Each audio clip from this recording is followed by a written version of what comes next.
Welcome back, Galaxy Brains, the film lover's guide to the galaxy. As always, I'm joined here with Jared and Joe, and we got a lot of things to talk about. But first, before we do any of that, Jared, congrats on the job. Oh, thank you! Yeah. Congrats! I'm gonna be molding young minds at a high school. I'm gonna be teaching special education. I think I'm teaching science. And this is straight up full time, like we're full time, baby. 8 to 5 every day. I hope not 8 to 5, but you know, I don't know how school is nowadays. No, I'll be full-time job. Interview got the call this past week after my interview, and that's super liked hype. me. So yeah, I'm pretty stoked on it. So I mean, I'm very, very happy for you because thank you. I'm an adult now. We just got to make sure his Twitter isn't on private anymore. He's still going to be judicious with his tweets, but it doesn't have to be on private anymore. He passed that process. Another thing we got to talk about, like we started as always, is the new weekly segment. What's really grinding Joe's gears? Joe, what's really grinding your gears this week? I'll try my best to keep these segments relatively succinct. And you guys can jump in at any point if you like. But as of late, overpriced bullshit is my pissed off for this week. And it's actually quite a long list of a lot of things, whether it be education. Actually, that's relevant because you're working in education now, but I guess colleges specifically, fucking healthcare, like stuff like Ticketmaster, fucking hotels, hotel snacks, weddings. Hotel snacks. Everybody knows don't touch the fucking mini. Here's the thing. That's true. But like that shouldn't be a thing to begin with, in my opinion. Like food's expensive. I talked about this before. Clothing is getting stupid. Phones, if you talk to someone like 10, 15 years ago, you go, all right, I have a $1,300 phone. They're like, what the fuck is you talking about, bro? Right? Just flagship phones used to be like $300. Now my question is why? Why the fuck are these things so expensive? And I don't know if that's making me kind of like an old man rant sort of thing, but it's just something I've been noticing lately, and I'm really hoping it doesn't start fucking with people's livelihoods, because I would say like stuff like price of milk and eggs has been pretty consistent, but if stuff like that starts popping up, and because I know luxury brands are always going to be expensive, but just basic everyday stuff that most people use are just getting stupidly priced. Bro, I'm ready for just like everything's gonna go up. Like in the next, you'll see shit double in the next couple years, and it's not like, oh, fucking Biden has the gas go up. Thanks, Newsom. Like right. Those are just like, it's like, come on, you guys. Like, it's supply and demand. Like people weren't fucking driving for a whole year. I put maybe 1,000 miles on my car last year, if that. And yeah. Now I can everybody's dig that. everybody's starting to drive, It's just, I don't know. Like I was curious to know how a lot of people, if they budget all their shit and look at, their expenses, you can categorize and all that kind of stuff. This stuff that just explode, does it get huge? And I don't know. And there are things where I just think twice about buying them, or if I buy something, I try to buy it that'll last, especially in this consumerism and throwaway kind of attitude we have. Fucking hate it. It's the worst. And from a more specific perspective for you guys, in terms of dental, the amount of markup we have on this shit that we have to pass to the patients is it should be illegal. It should be illegal. Cleaning should be like $4. None of this bullshit. It's $120 probably in California to get cleaning. It's stupid. Not only that, you have to pay insurance for the dental insurance. Dental insurance is a fucking scam because you pay every month for this shit. You overpay for it just to keep your teeth. Just brush and floss. Don't ever go to the dentist. You're fine. That's what I think. Anyways, stuff's too overpriced, and it's probably not going to go down.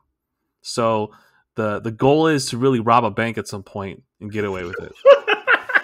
And I've been telling people this. Fast Five style, right? I've been telling people this. You have to be in today's day and age. stuff's fucked up and a little bit corrupt and all that kind of stuff, and you can choose to be a martyr and all that. But the best way for you to succeed at this point is to know how to play the game well. That's all it is. Play the game well, whether it be in business, whether it be in politics, whether it be whatever. Know the game, play it well, and succeed. Before we get to some of the movie news, this is more aimed at Jared. Jared, I hate the Dodgers. Yeah, baby! I just want you guys to know that 4 hours ago, let's say about 6 hours ago, I looked at the sporting news, and the Padres were in the lead to get a really good pitcher from the Nationals. They were going to get Max Scherzer, and if that was going to happen, Dodgers weren't going to make the playoffs. I don't know if they'll make the playoffs now because they're not hitting very well, but I really think, we really needed to make this deal. As it gets closer to fucking deadline time, oh my goodness, it went from Max Scherzer to also Trey Turner coming to your boys in blue. You know it. Swooping on the dads. I love it. How's Dodger legend Albert Pujols doing? God, I hate Dodger legend Albert Pujols. I swear to you, man. The Angels, like what? It's just a freeway across town. I don't get it. It bothers me to my core. I love the Padres simply because I spent half of my life in San Diego, and they're doing really well right now. But the fact that now the Dodgers have Mookie coming back, you got Turner, you already got Muncy, you got Will Smith, you got Corey Seager coming back, you still got Bellinger and Pollock, and then now, cool. Dude, Bellinger, I don't know, man. He's hitting 120. He'll be fine. He just got to mentally get over it. But now you have Dodger legend Albert Pujols. Jesus. Pujols, You know what you need is Shohei to jump ship too. No, Shohei will not jump ship. Him and Mike Trout, both of them could, please. That would hurt me so much. Athletes out there, because I know these stars are totally listening to the podcast. I agree with what Marshawn Lynch said. Always secure the bag. Team loyalty doesn't mean shit because the organization will ship you off in a second. Yeah, absolutely. So, yes, try to appease your fans. Yes, try to stay as healthy as you can. Secure the bag as much as you can because the billionaires don't give a fuck about you if you don't, you can just drop you in a dime. Correct. You should always secure the bag. But once you secure the bag, I will complain about you just as much as do with Ben Simmons. Just like Ben Simmons. Oh, God, Ben Simmons. Did you see that they're trying to unload him, but with the same asking price? Like, bros, no one's going to pay his max deal right now. I know Daryl Morey's just waiting for someone to actually bite. I don't think anyone will, but I understand what he's doing. So I don't, because I heard another news, they were talking to the Raptors.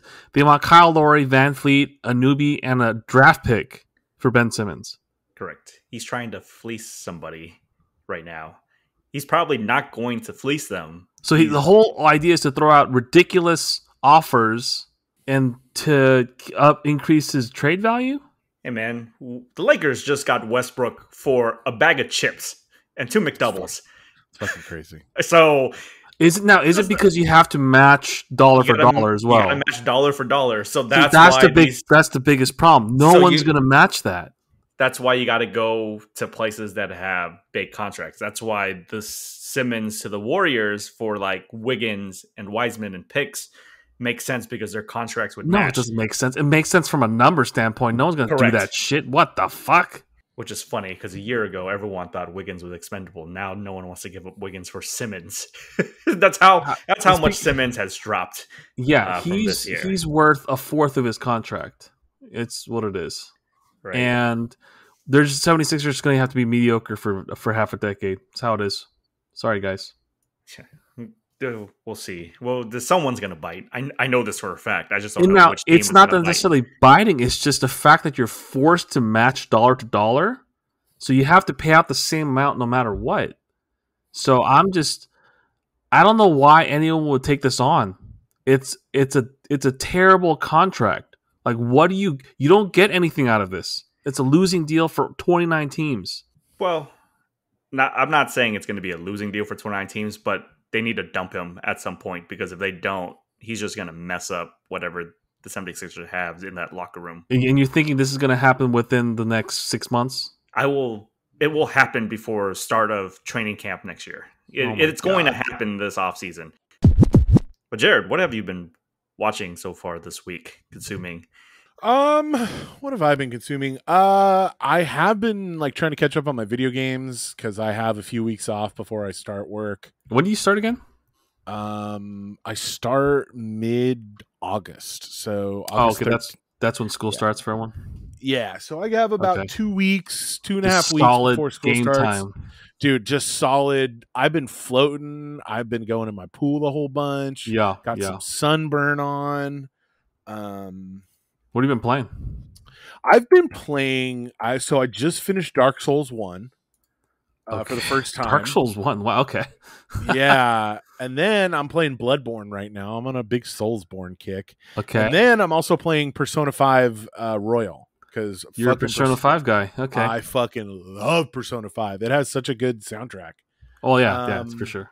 The other things I've been watching is I watched the second episode of 100-Foot Wave. That's crazy. But also what I've been really watching are the Olympics. I don't know about you guys, but I've been all in on both indoor and outdoor volleyball.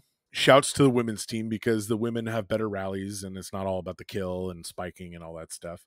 And table tennis and water polo, of course, because I used to play water polo. But table tennis was so legit. I saw the mixed doubles Japan team. Shouts to Japan for making it far, dude. Man, table tennis is so rad in the Olympics. Like I love all that stuff. What have you guys been watching in the Olympics? Like I have.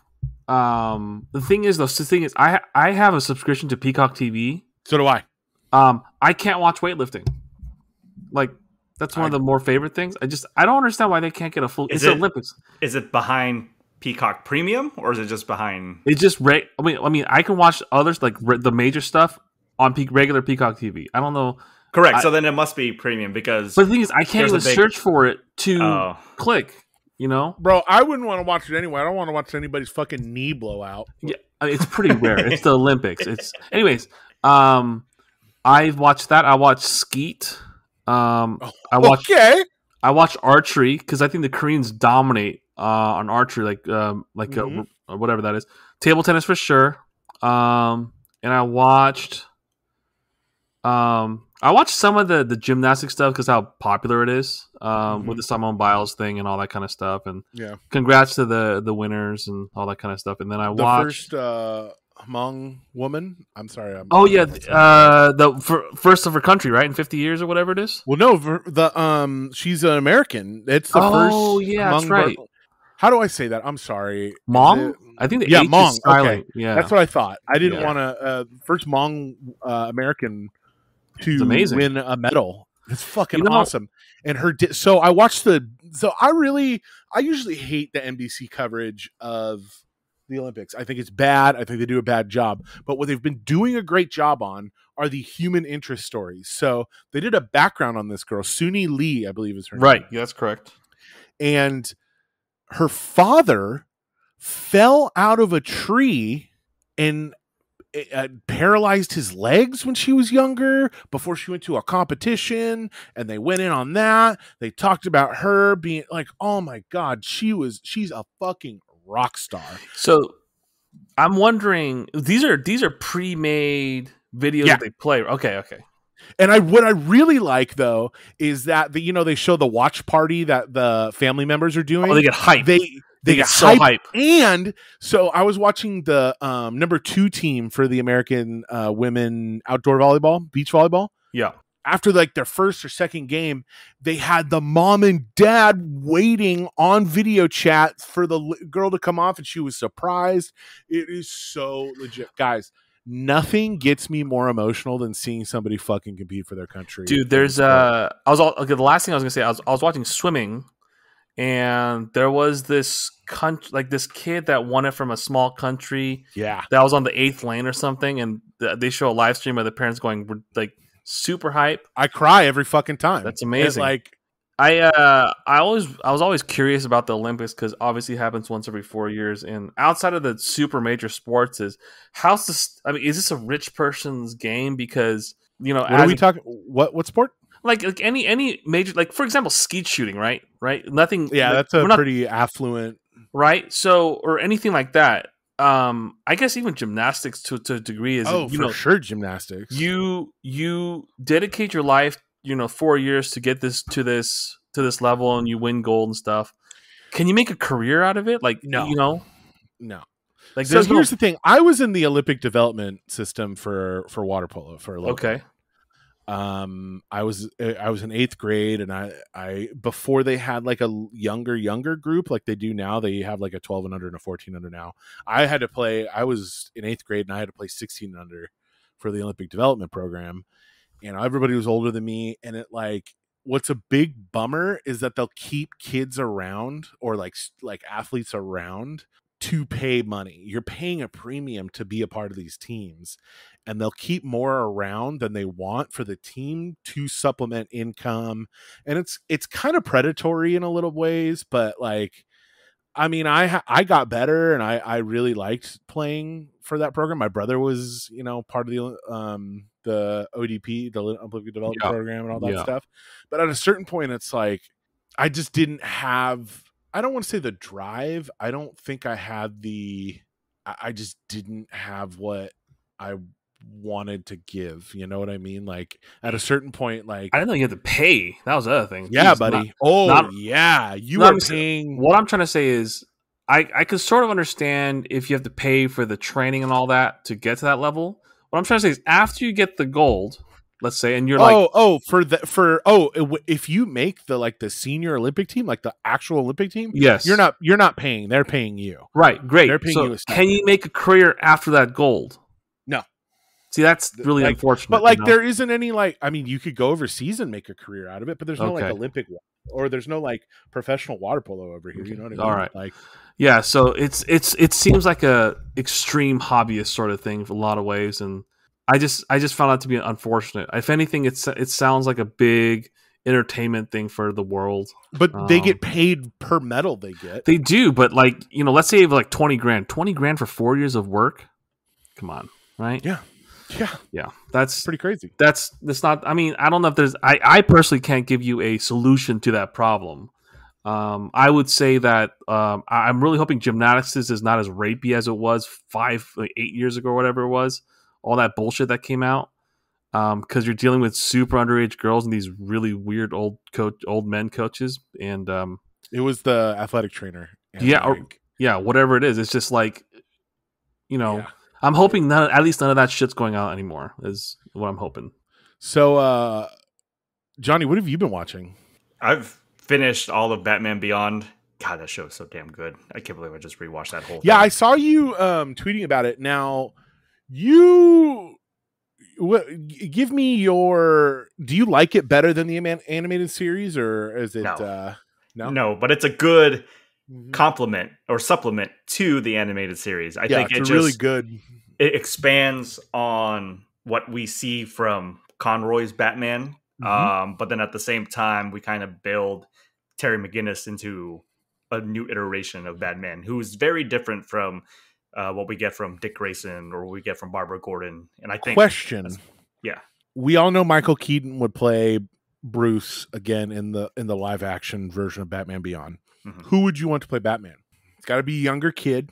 It's got to be. I don't view him as being as physically imposing, so you could go a little smaller. You know what I mean? It would probably who do you think would make a good as someone to be like Terry McGinnis, right? The guy that didn't get the Spider-Man job. I think Asa Butterfield would actually be really good because he is not only he's a good actor, he's just he's not that imposing. He does look like something is. I think that's the hardest questions because I need to figure out who good young actors are, and it kind of depends on where it jumps. The kid in the movie we are about to talk to as well, because he's a creep in this movie, but he's actually pretty good. Like the guy he's that plays, too skinny. He is, but everything can get changed once you put the Batsuit armor on. Anyway, what do you think about Timothée Chalamet? God, how old is he though? It's possible. I mean, he's not that old, right? I mean, Timothy. Terry McGinnis is a high schooler, so this is like I mean, Timothy Chalamet looks looks like still like he's 12. He's only 25. Oh, then he might get away with it. I mean, he's playing Paul Atreides, who's like 16 in Right. Dune. It has to be someone young. It just depends on if we can get him to look that type of thing. But yeah, I mean, a live action one, I would still be down for in this kind of climate to watch again. I just rewatched that whole series and I just thought to myself, man, there's a lot of potential that they could have done past 3 seasons, but you know, kids weren't buying toys, so whatever that is. Outside of that, got to go to the theaters last week and saw Old. I ended up saying I did like the movie. I think when the movie focuses on the core family, it actually works really well. When it tries to tell an overarching theme about age and health, it kind of falls flat to me. But I think the one thing I love about Shyamalan movies is that you will never say it's boring unless it's The Happening. Because even if The Happening wasn't even that boring, right? You're always going to feel a visceral way towards this movie, good or bad. So I'm glad that I actually enjoyed Old. It's middle tier work for him. It's not his best, but it definitely ain't Last Airbender or The Happening. So, but yeah, that's what I got to watch this past weekend here. I will say that there are reactions. I saw very strong reactions to that movie this past week. You know, like whether it was, you know, I haven't seen it, so I can't tell. But say what you will, like that guy brings out the opinions in people, and I love it. That's all you can get asked for a filmmaker, right? So whether it's good or bad, that's a whole different topic. But he will make you react to his movies. Oh yeah, yeah. What about you, Joe? What have you been watching? You know, I have, for whatever reason, I rewatched Home Alone 1 and 2. Okay. And then I started watching it's an older movie. It's called Noelle. It's with Anna Kendrick. Yeah, it fucking hated it. I stopped 40 minutes in. I was like, nah, I'm good, dog. What, you didn't like her and Bill Hader in that movie? You know, sorry, I missed it. What did you? It's called Noelle, where Bill Hader and Anna Kendrick play. You heard of it though? Doing a big Christmas in July kick, huh? I don't know. It was just there, and I was like, okay, you know what? Because what I do is I check out the reviews. If it's better than like a 50% overall, like I'll take a look. Like I said before, individually, both of them I like. I think Anna Kendrick's a good singer, and Bill Hader's a funny dude. But the movie wasn't for me. It might be for a different audience. That's all I gotta say. I have been keeping up with Ted Lasso, and I am also keeping up with Schmigadoon. If you guys are still on Apple TV Plus, but I like Schmigadoon, man. I highly suggest it. It is a musical, so it's that's the other thing. It's polarizing for a lot of people. Like, oh, I'm not into the whole singing thing and all that kind of stuff. But I think it's growing on me. Unfortunately, it's one of those things where they're still releasing episodes once a week, sort of thing, so I can't binge it. But that's really about it. Not too much other than that. So before we get into our movie of the month hosted by Jared here, we just watched a couple new trailers for Ridley Scott. Ridley Scott has 2 movies coming out. One is The House of Gucci and the other one is The Last Duel. Let's talk about House of Gucci first. How do you guys feel about what we just saw here? It has the potential to be very, very good. I'm hoping that the trailer didn't give away too much. I'm hoping that with the wide array of talent that they have in that movie can produce a very exciting and dramatic film. That's really all I got. I'll definitely check it out. That's all I really can say about it. What about you, Johnny? What do you think? I'm excited for this movie just with kind of like the all-star cast that's in there, which, Joe talked about this before about when he saw directors that say like from the directors of name a movie such and so rather than the director's name. Yeah. I just think it's funny that everyone here is an Oscar winner except for Adam Driver's Oscar nominee. They do that. They do that a lot, man. But man, like you got, so Lady Gaga, Adam Driver, Al Pacino, Jeremy Irons, Jared Leto, Selma Hayek. I mean, this is an all-star cast. But I also remembered Ridley Scott having an all-star cast with Michael Fassbender, Brad Pitt, Cameron Diaz, Javier Bardem, Penelope Cruz, and that was the counselor. So I am excited for this movie. I think it looks pretty cool and slick, but I'm gonna hold trepidation because The Counselor was one of the worst movies I've seen that year. I think that's perfectly fine. It had a cast that I thought was gonna blow it out of the park. So, trust but verify. Yes. So, but I am coming into this movie with high anticipation. I think everybody's hamming it the fuck up in this movie, and I love it. I'm way into it. Speaking to like the diversity of Adam Driver, I think he is just the gift that keeps on giving. Like, he is diversifying so much. I think about when I first saw him in Girls, and he was just this weird kind of chaotic energy, and then he got cast in Star Wars. I was like, what the fuck? And then he killed it in Star Wars, and he just keeps going. Like Marriage Story, Heartbreaking, all these other roles that he's doing. I'm so hyped on. Like, even his little cameo in Inside Llewyn Davis, where he was one of the stage musician or studio guys when they were recording the Justin Timberlake song. He's so funny, and he does so much with the screen time given to him. I really can't wait to just see his career just absolutely explode. I would argue that it's exploding at the moment. Yeah, that's what I mean. Like, I just want good longevity on his career. Yeah, that's a better way of putting it for me. He's absolutely fucking phenomenal. Then the other movie that Ridley Scott is coming out, which also has Adam Driver in it, is The Last Duel. Also stars Matt Damon. Ben Affleck's going to be in there. Jodie Comer. What you guys think about this trailer? Man, that one's weird to me. I don't know, man. It Matt Damon with a mullet is just a look. It's a fucking look, boys. When I saw this trailer, I was all like, I didn't know how I feel, because you talk about Damon with the mullet, but then I saw Affleck with his beach blonde hair that like is a wig piece that he's wearing, and I'm like, whoa. But from the gist of it, it's like, oh, so one person is accusing the other person of infidelity, and they're going to have a trial by combat, right? And it's based off this big story. And Ridley Scott is really good when it comes to like medieval fare like this, right? Kind of like Gladiator. I'm just interested that Matt Damon and Ben Affleck has teamed together to write this screenplay along with Nicole Hoffenser. So from what I read, it's like it's kind of writing like Rashomon, or where there's three different points of view, and Affleck and Matt Damon wrote the actual male's point of view, so the dueling people there, but then she actually wrote the woman's point of view. So I'm interested to see how this script along with the movie is going to work with Ridley Scott. Speaking of Rashomon, I was thinking about doing that one, but I think either Rashomon or another Kurosawa movie is going to be my next movie for a movie club. Keeping it with Japan. What about you, Joe? What did you think of the trailer?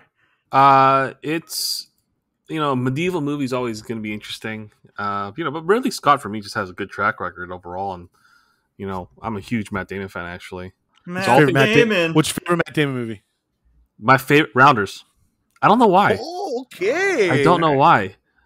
Maybe because Edward Norton, sort of thing. But it's kind of an older movie. But again, I still like the Bourne trilogy. Those are always good, and sort of thing. And I also liked him as the weird guy in all the Ocean's trilogy as well. I loved his character in the Ocean. Linus. It was a great, so good. Yeah, it was a perfect fit. So you couldn't have too many cooks in the kitchen. So I mean, I'm a big fan of a lot of things he does, and I like the work, and I like Ridley Scott. So I'll check it out. It has again, like Johnny said, has a potential to be a very, very good movie. But always trust but verify, right? So I will go in with good, at least some tempered expectations, but high nonetheless. Matt Damon's best role is the original Loki in Dogma, but that's another dude. Yeah, that's right. Jared is the headline of the movie book club. So Jared, What movie are we talking about today that everyone should be watching and listening to us? We are talking about the Agatha Christie-esque Knives Out from Rian Johnson. It's a murder mystery. Let me start with the reason why I chose this. I chose this because one, it just does what it does so well. It is such a great murder mystery in an era where audiences, we know the score when we're going into these types of movies. We know, we feel like we know that there's going to be a twist. We know we're looking for it, and we're kind of prepared for it. But this movie, I feel, delivers a really clever and the most important part of these types of movies when you're watching them, satisfying. It's satisfying from beginning to end in my mind. Another reason why I chose this is because I viewed it as kind of Rian Johnson doing what he does best and being kind of a palate cleanser from the Star Wars machine that he was doing. Like, he got a lot of shit for Last Jedi. I'm a huge Last Jedi fan. I'm a big Rian Johnson fan. His work in Brick and then Looper and then Last Jedi and now this. Like, I don't think he's made a bad film. Have you guys seen Brick, the one with Joseph Gordon-Levitt? Yeah, I have not. Yeah, it's like a neo noir. It's like a very thick, like, noir film set in a modern day high school. It was filmed in San Clemente High School, I believe. It's really good stuff. I think it was his first film, I believe. But back to Knives Out. I remember seeing the trailer for this and I was like, hell yeah, this is a must see. And I was not disappointed. I think this is a very fun summer kind of whodunit. I sat down to watch it again today to kind of get it fresh in my mind again. And it was enough time from when I first saw it to now that I don't remember everything, but I knew the basic points. But before I go any further, do you guys like murder mysteries? Do you guys like this kind of film? I very much do. If it's done well, which is the hard part, right? So a lot of the other thing I try to do actively is not try to guess how it ends. I try actively not to predict who the bad guy is or the culprit is and stuff like that. I just try to go one step at a time, sort of thing. And I think that it's a more enjoyable experience for me. Joe, what's like one of your favorite murder mysteries, if you can think of it? I don't mean to put you on the spot. For whatever reason, it's a really old film. It's the Agatha Christie movie make. Like, is that a Poirot film? It's like there will be one or something, or it's basically it's a murder mystery. It's based on Agatha Christie's book. I'm sure people listening would know. It's about how like 10 people got invited to an island. And then people started dying off, and they're trying to figure out who was the person that's killing everyone. And then there were none. I think that's what the book was called, and I think that's what the movie was called. It's a very old film. The reason that I liked it is for that one, anyways, is because it's like an unsolvable mystery from a police standpoint. Because I guess spoilers. I'm sure this movie's like 40 years old, whatever. Well, they said so. Apparently, it's a series now. It was a series. It could have been. I don't know. I definitely read the book, and I definitely watched like the older version of the movie. She said it was her hardest book to ever write.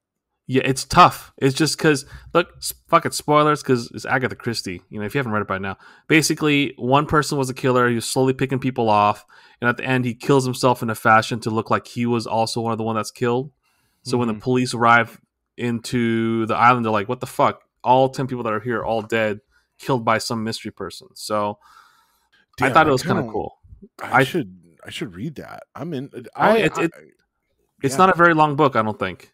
It's very, very well done. Sorry if I no, it's fine. Don't worry.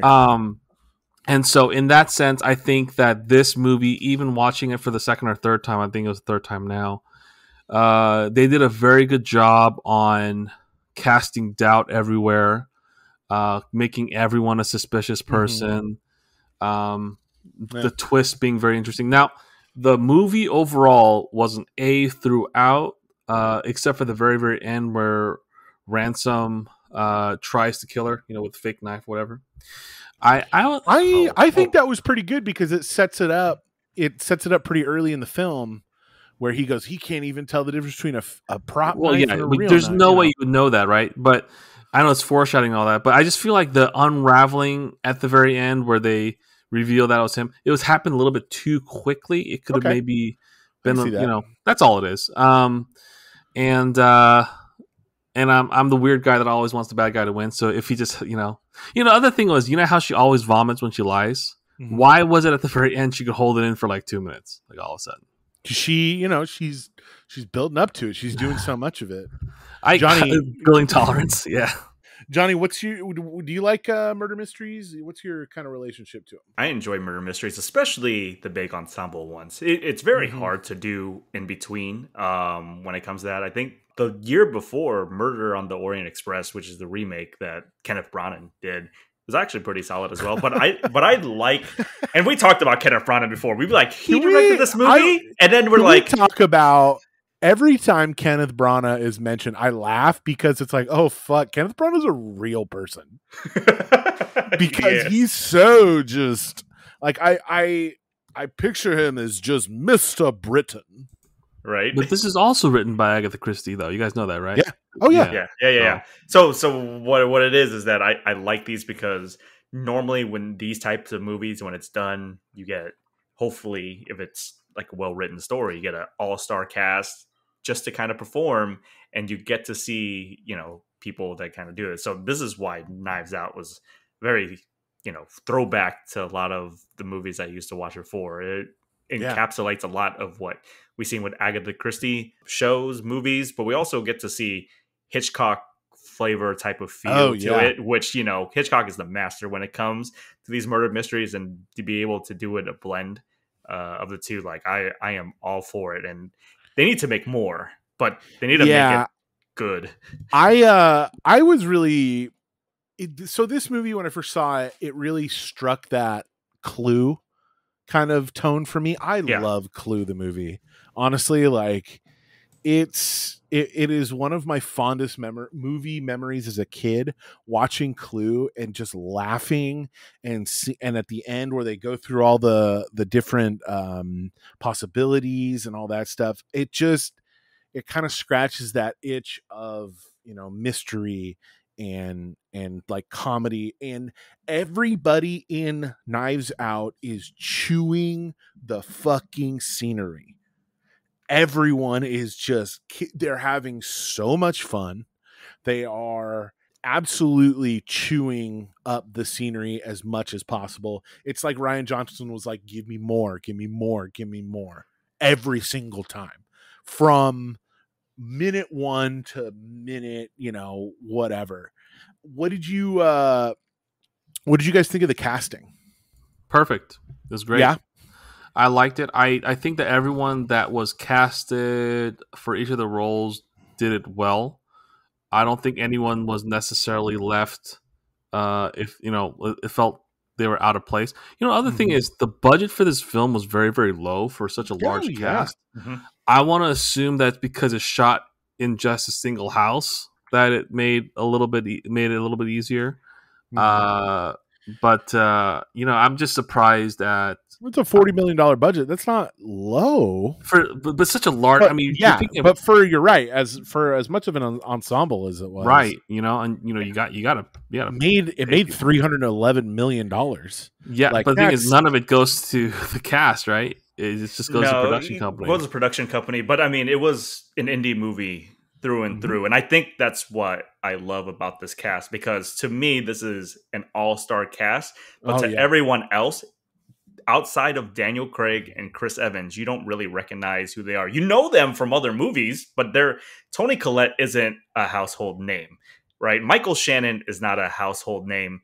These guys, they know what movies they're from, but the fact that we got to see them, Jamie Lee Curtis, yes, if you've watched the original Halloween movies, but yeah. Jamie Lee Curtis is so good in this. Yeah. Every time I see her in something, it's like, oh, it reminds me of Jamie Lee Curtis is one hilarious. Mm-hmm. I mean, watching this makes me want to watch her again in True Lies because she's so good in that movie. Oh my god, classic! How fucking good is True Lies? Like, and then this one, like everybody in this movie is so gross. Like he does like shitty white people so well. Like capital D Democrat, like, oh yeah, no, I voted for this person, I voted for Hillary, kind of, and it's our way of life is under attack. It's so perfect.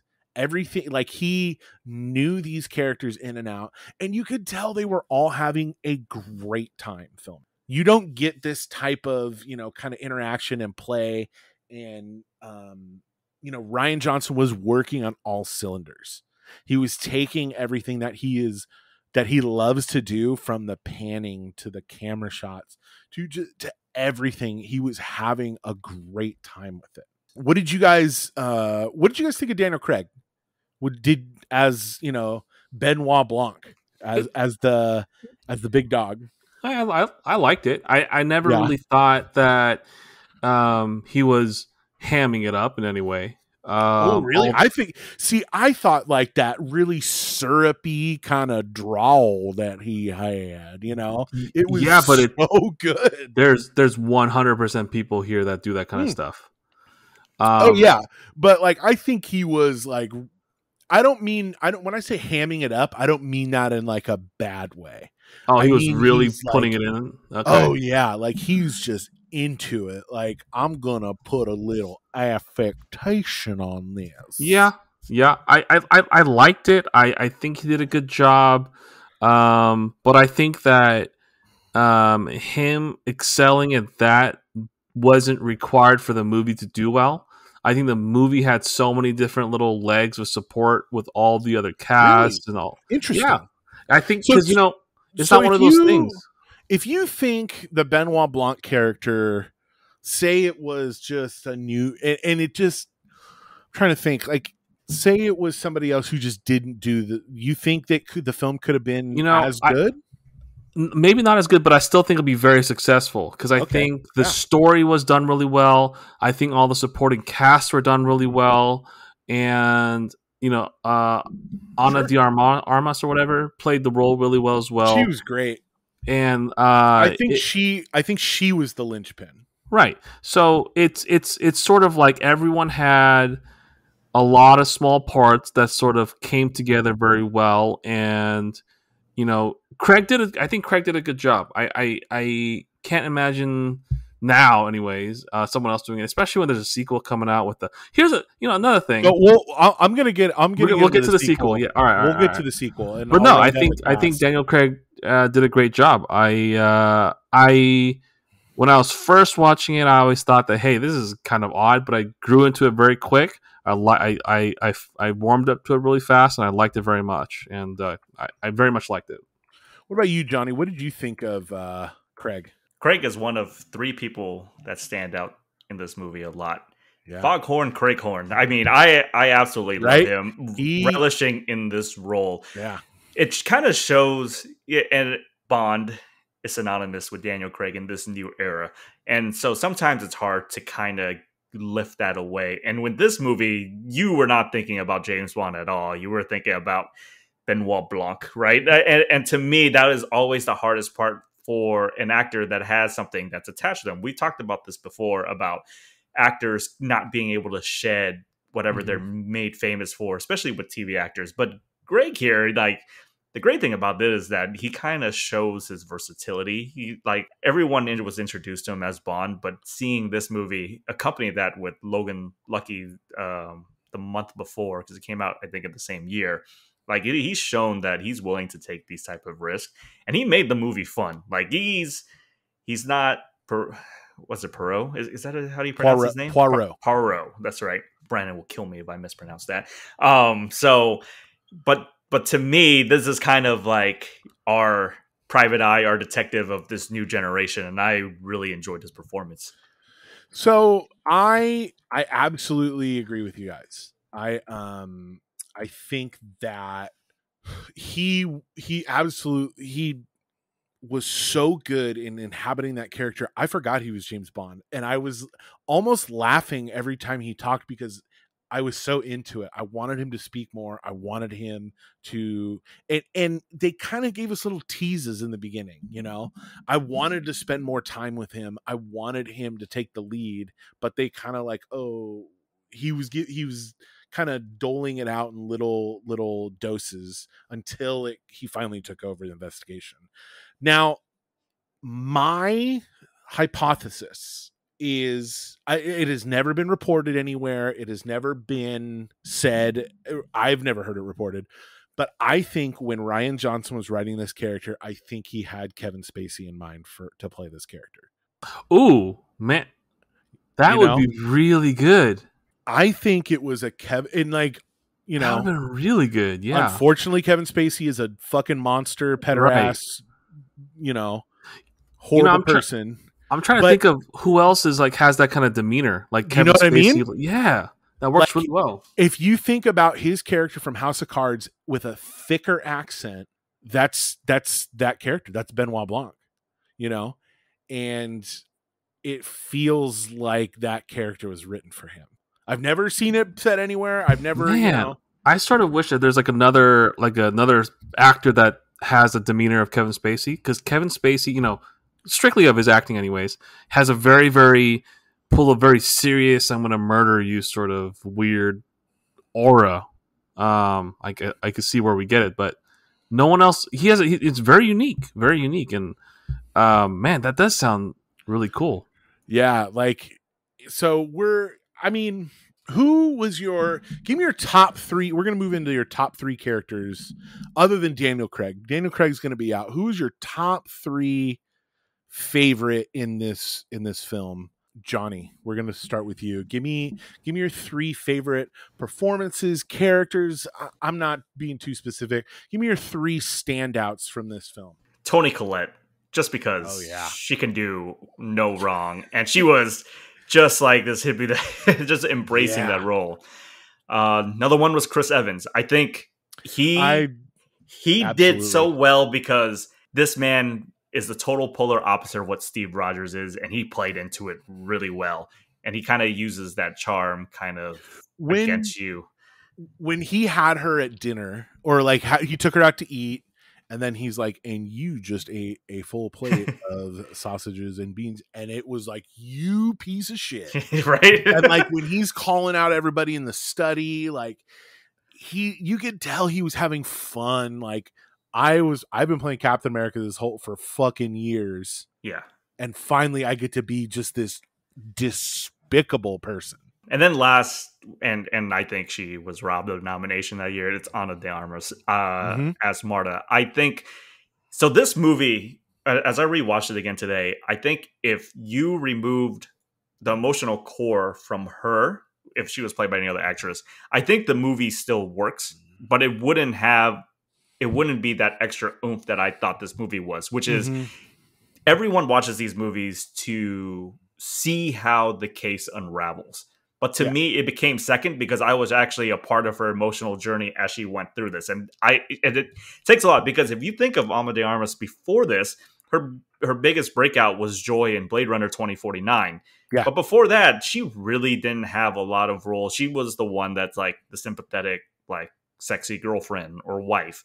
But in this movie, oh my God, like the acting range from her, I never knew could come out from her, let alone that she holds the whole emotional core to it. So those are my three favorite performances. Nice. Yeah. Great choices. Joe, do you have, give me your, I mean, it's obviously a lot. I agree with what a lot of you said, but I still like Don Johnson in this. Thank you for saying that, because Don Johnson, so my girlfriend was watching this with me and she goes, do you think he's a prick in real life? Because he's really good. That's good. That's a good thing. Like in terms of acting. Yeah. Well, and you think to his character in Django Unchained, and you're like, God, these guys could be related. like they, you know what I mean? Like with yeah. So I mean, I liked everyone in the movie. I liked that Don Johnson played that unique role really well, where he's like almost like a fake Well, caring person, I guess. well, it's the exact type of like shitty white guy who's gonna be, no, you know what? We need borders. We need to build a wall and shit like Right. that. When they were arguing, and it's just, you're right. He was so good. He played it he inhabited that character so well. Yep. And you give a lot of credit to Chris Evans and Anna and all that, and Jamie Lee Curtis, but Don Johnson was like a diamond in the rough. I'm a big fan of Toni Collette. I'm more for horror stuff, but I like that because she plays like a shitty person. I mean, they're all shitty, but she plays like an indignant shitty person. Which always to be interesting. And I thought, especially when you're given, I'm sure all these actors were given like, oh, you are playing X, where you have to be this and this and this. And when Toni Collette got a role of someone who is like that, it's quite difficult, all things considered. I think that it's difficult to maintain that sort of specific role, and I think she did it well. But I wish, I know that's a murder mystery, but I wish we saw more of Christopher Plummer. Rest in peace. Man, how good was Christopher Plummer in this? He's a legendary actor, and he did exactly what he needed to do. This is it was completely written from scratch, right? It's not based on a book, or is it based on a book in some way? Based off Rian Johnson's head.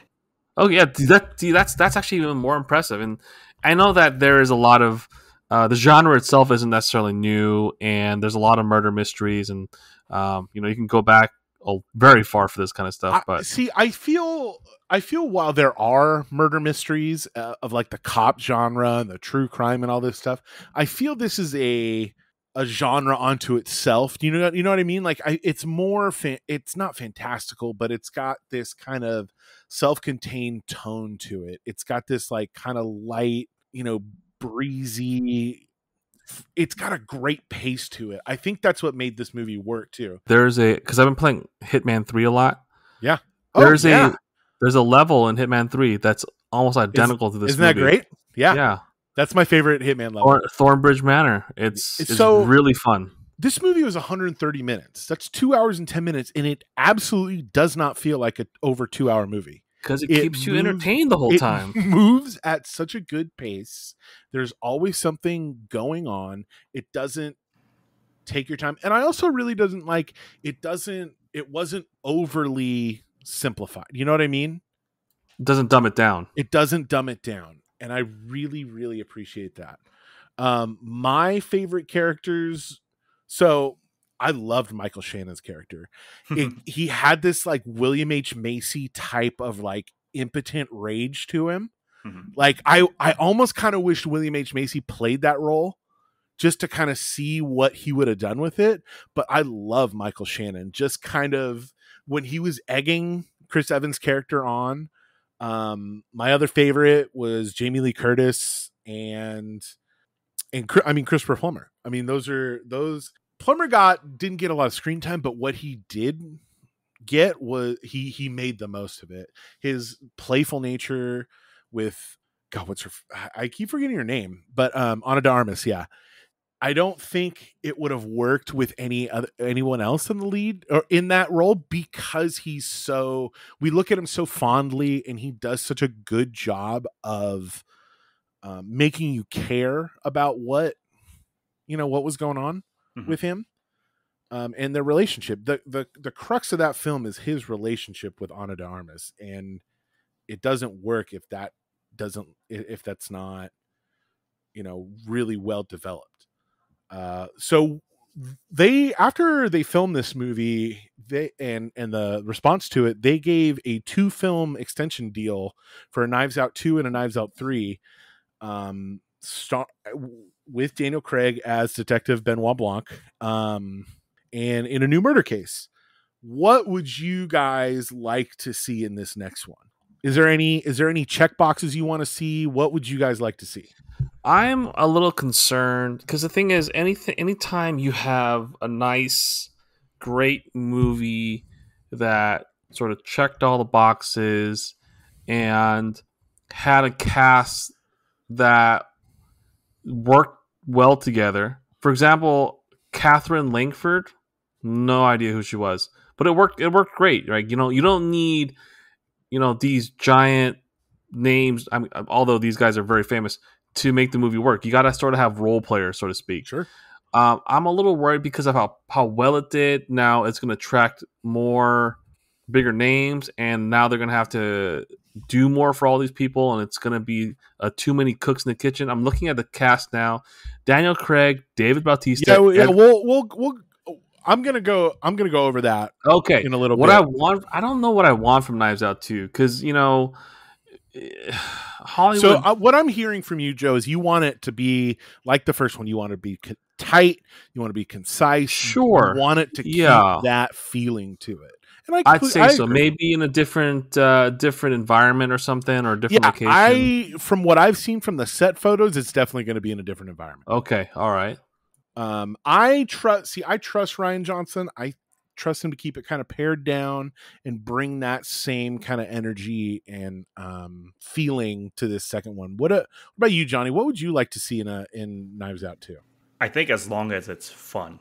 And I think that's where sometimes it gets lost with these murder mysteries. So Murder of the Orient Express, the remake, I thought was good, but there wasn't as much fun as I thought it would have compared to this movie. Because even the original one I saw back in I think it was like 60s or 70s. That cast had fun while it's still being a serious take. And what Rian Johnson did really well in Knives Out is to keep it light, but when it gets serious pretty quick, but they can kind of switch tones without ever feeling like the movie's changing. So as long as he keeps that pace up, I am down for whatever he does. Because like you, I do trust him to do all this work.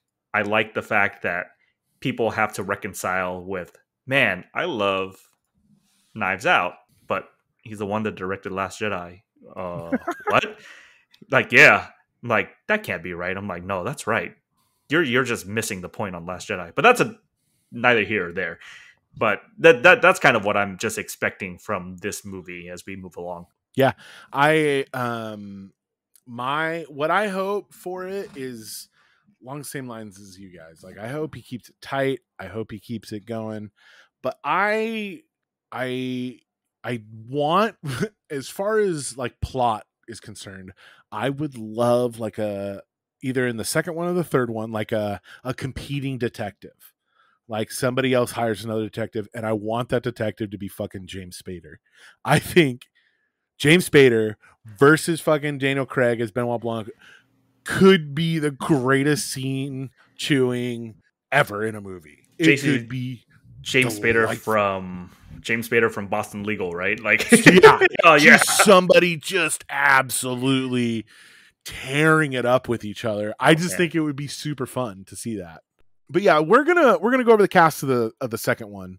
Like Joe said, but we got Dave Bautista. We got Edward Norton. We got Janelle Monáe, Catherine Hahn. I'm very excited because Catherine Hahn is fantastic in anything. I don't think she's been in a bad role. Leslie Odom Jr., got Kate Hudson, Madeline Klein, Jessica Henwick. We got Ethan Hawke and Jada Pinkett Smith. That's a pretty good cast. Joe, I could see how you were kind of trepidatious about everybody getting theirs in the movie. It's because now the movie got popular and it's going to attract a lot of attention. And yes, Rian Johnson is going to be directing it, but there's probably pressure from the studio saying now you got to up the ante. And with a lot, and also I think a lot of people who are going to watch the movie are going to have even more expectations because how much they like the first one. And I don't think that's going to necessarily be a good thing in terms of putting pressure on the movie is all I'm trying to say. I could see that. But I think, I don't know. I think with Rian Johnson at the helm, I think he's going to write his movie. He's going to have his vision, his, story, and his characters really come out. I love that Big Dave Bautista is getting work, guys. You know how hyped I am that dude is, one, going to be in Dune. He's in a lot of things getting as work. recently. Guys, he was great in that beginning scene of Blade Runner. Man, who knew that Bautista would be that good as an actor? I mean, he is, unlike what Cena or With The Rock is doing. He's fitting into that character actor role, which is actually really solid for him.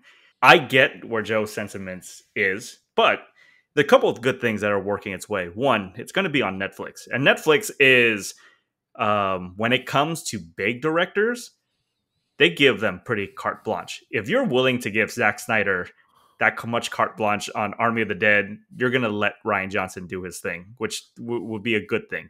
Two, I think the best thing about this movie is that you are not bringing anybody back from the first movie except for the lead detective, which makes it great, because the idea of building out this genre is to make cases, things like that. And I think the best thing, and this might be spoilers if you guys haven't watched Knives Out, and at this point, if you have not, pause this podcast, go watch it, then come back. The mystery was figured out within the first act of this movie. The last 2/3 of the act, of the second and third act, is to figure out how, what Daniel Craig said very eloquently, the donut hole to the donut hole that we have here. So to me, he redefined. I didn't redefine, but he subverted your expectations. And that's what he normally does with these movies. Mm-hmm. So when he comes into this, if what we're expecting is for him to do something like that, chances are he might make us just a straight out regular murder mystery, but then sprinkle in Rian Johnson's taste, which makes me very excited, especially with this cast, because this cast here, they are still kind of character actors. Yes, we know Edward Norton and Ethan Hawke, they used to be bigger names, but in this generation, past 10 years, these guys are still, they're considered character actors at this point. And so he's not bringing like a superstar that would dominate kind of like the screen, but he's bringing actors that I think will work together really well. Totally. That's a great point, Johnny. These guys, like, you look at the names and you think Edward Norton and Ethan Hawke, and you're like, whoa, those are big stars, but not now. They're really kind of muted now. And I hope that kind of comes out. And like you said, I just hope it's fun, cause this Knives Out is one of the most fun times I had watching a movie in recent memory. Like, and that's all I want from summer. Like, summer movies, like, give me just all kinds of fun. That's why I'm just kind of like not digging into some of my backlog that's a little more serious. Like give me, like, I started The Last Dance again recently. Like, give me those kinds of movies that and TV and that kind of stuff that are just gonna be light. Like an easy watch is what I like to see. Easy to watch. That's a perfect. And it's also rewatchable.